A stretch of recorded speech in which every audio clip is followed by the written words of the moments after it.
Okay, this is what I'm going to do is the last version of this series that I started on mental illness because of the shooting down here in Parkland, Florida. Well, since that time, a month ago, there's been a couple other similar type shootings, so um, it's going to keep going on. But I wanted to do the recognition, diagnosis, and medication of that I've experienced um, with mental illness the past many years I've been involved in this. So I'm going to cut that short and just tell you what has worked for us. We have what I would consider to be a success story, recognizing and medicating, treating very severe mental illness in our family. And so I want to pass that on. And if any of you want to contact me privately, by all the different various ways of doing that, calling me, or you want to put a question here on YouTube, then I'm perfectly pleased and happy to give what suggestions I can give for how we've approached this. Basically, incurable disease which requires medications for stabilization. So I'm going to lay it all out here that over the years, I've been a critical care nurse for 4 decades now, working with all types of patients, but these past many years now, I've been working especially with at an intensive care unit that takes a lot of disadvantaged people without insurance and that sort of thing. So we get a lot of people who are drug addicted or alcoholics without insurance, that sort of thing.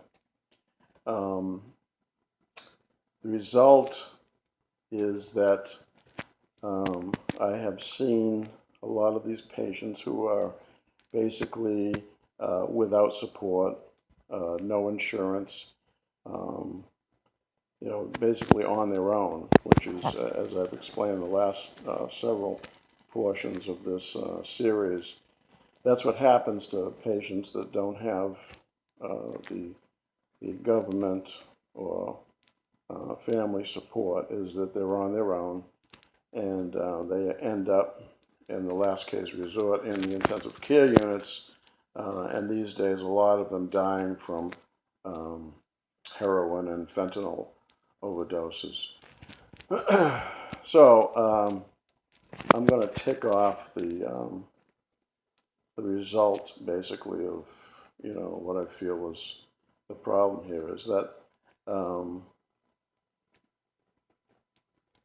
drug and alcohol addiction most often has underlying mental illness as the precursor, and rather than treating the addiction itself, the government and family members have to treat the mental illness first, or else the addiction will continue. Patients will be hopefully placed in rehab at least. They'll dry out and then be sent out again to do the same over and over again. So what has to happen is that these patients who are suffering all these disorders have to be treated for mental illness first. And that is, from my experiences, treated with atypical antipsychotics. So our success story here is that we are using a medication called Clozaril. It's the last-ditch effort in the United States, suggested by the FDA as the treatment of last resort. When everything else fails, Clozaril is used, because Clozaril was given a kibosh by the FDA back in, I think it was the 1970s, because they found out that it had like a small percentage of incidence of agranulocytosis, which is a low white count, opening a patient up to infection, etc. But it really has, from what I've seen personally, very little other side effects. Drooling was an early side effect in our case. But they have found over the years, they totally banned it in the United States, from what I understand, for 10 years. And then they brought it back because it was efficient in the most severe cases of mental illness. And now even, decades later, it is the most effective medication for schizophrenia and schizoaffective disorder. But they've also found that it works for bipolar disorder, from what I've heard and read, 65% effectiveness in bipolar disorder, and even effectiveness for generalized anxiety disorder. That's been our experience.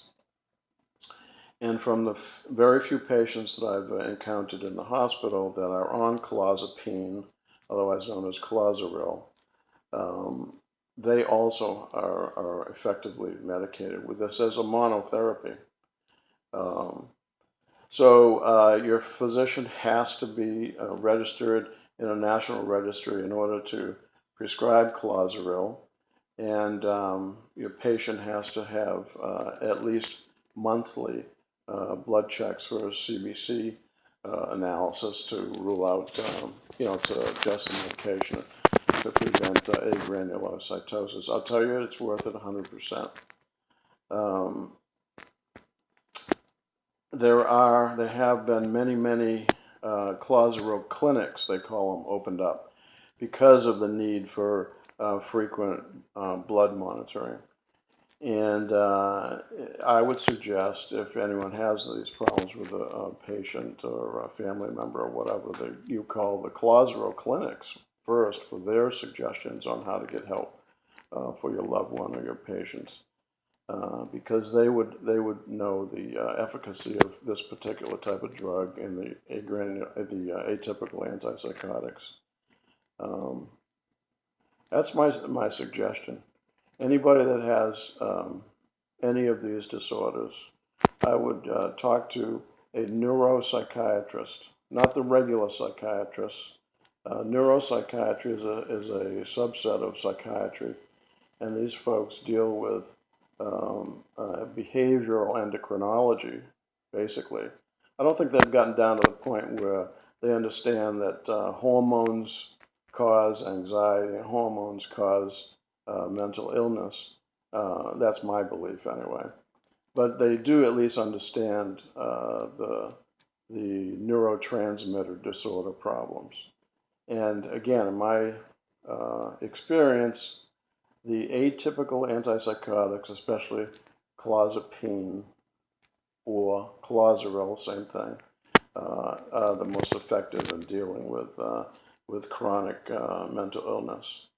And again, the problem here is diagnosing, getting through the system, and getting your psychiatrist to understand that addiction and in all its many varieties is caused by a mental illness. So the mental illness has to be what's treated, and it can't just be treated, as far as I can tell, by just sitting someone around a table and talking them out of the behaviors that they're exhibiting.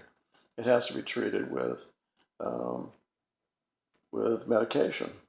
And as far as I can tell, the least destructive and the most effective medications are these atypical antipsychotics, especially the first one is Clozaril. So I'm going to leave it there. If anyone has questions, they want to get back with me for more intimate details about